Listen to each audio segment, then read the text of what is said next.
One bass behavior that we often overlook or forget about is the fact that these fish will aggressively root around in stuff if they think some food is in there. And I'm talking, vegetation, a muck bottom, whatever it might be. Well, over the past year, I have been lucky enough to get some footage of this actually happening.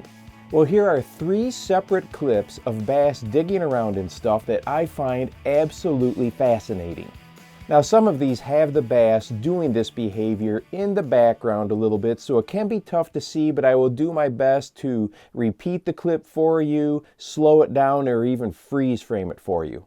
Well, this first clip shows a bass moving over a mucky or a soft bottom when it spies something down there on the lake bed and quickly decides to go after it. And what I find so interesting with this clip is how, one, just all of a sudden, boom, it just changes direction and dives to the bottom. 2, how it aggressively roots out something, even to the point of twisting or torquing its body to get a better angle on whatever it is that it wanted off of that lake bed. Now, this next clip is also of a bass in the background, and there are some swimming here over a patch of chara or skunkweed.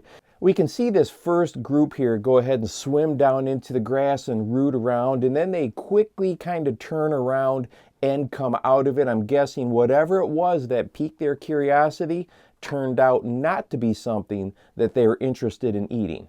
But then take a look at these bass a little bit farther in the background. We have got one particular fish here that is rooting around so aggressively that it is halfway buried up in the vegetation. We can only see the back half of the fish.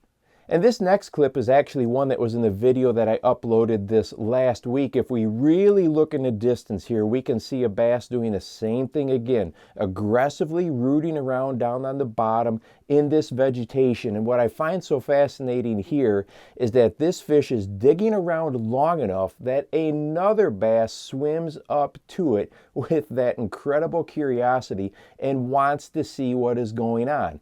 Then the camera kind of follows this other fish around, because when I was filming I didn't see them in the background, so I follow this other fish around as it's swimming, and when I make a full 360 here, we can see in the background that those fish are still right there in that same spot. So how does this help us as anglers? Well, the immediate situation that pops into my mind is when we are finesse fishing.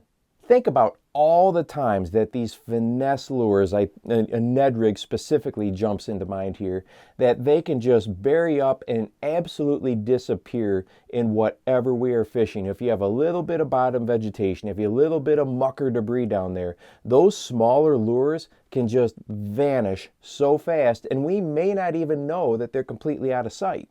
Often we don't get a sense of this until we're bringing that lure back. Maybe we lift the rod, and then you get that horrible feeling of just a little bit of tension, and you know it's not a fish down there. You know that you are stuck on something. Well, our first instinct is to go ahead and pop that thing free, and if we're lucky, sometimes we get a reaction strike when that lure pops free out of there. But after observing this behavior of how bass will root around down there, I've kind of changed what I do when I start to feel that lure get stuck. Oftentimes that pressure is right there on the head of the lure. It's not always the hook that is stuck on something. So that head may be bumped into some grass, bumped onto a stick or a leaf, but the hook is still relatively unimpeded to make that hook set.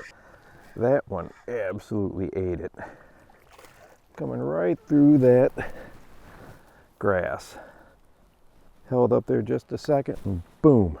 So what I've started to do, and I think could really help us as anglers before we just give up on that presentation and reel it in, is leave it sit there for just a second, wiggle it around a little bit, make it look like some sort of animal that's digging around there in that bottom stuff.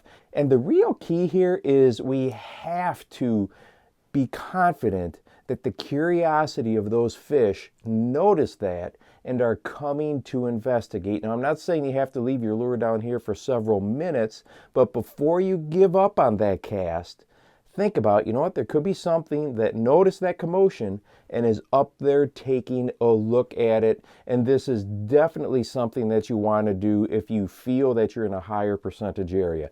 And hey, if you would like to watch a video that goes over what I think is a great replacement for a Ned rig and is definitely more weedless than a Ned rig, go ahead and watch this one right here. And make sure that you go out and encourage someone today. You never know how you might just change their life. For the Bass Fishing Life, I'm your host, Steve Rogers.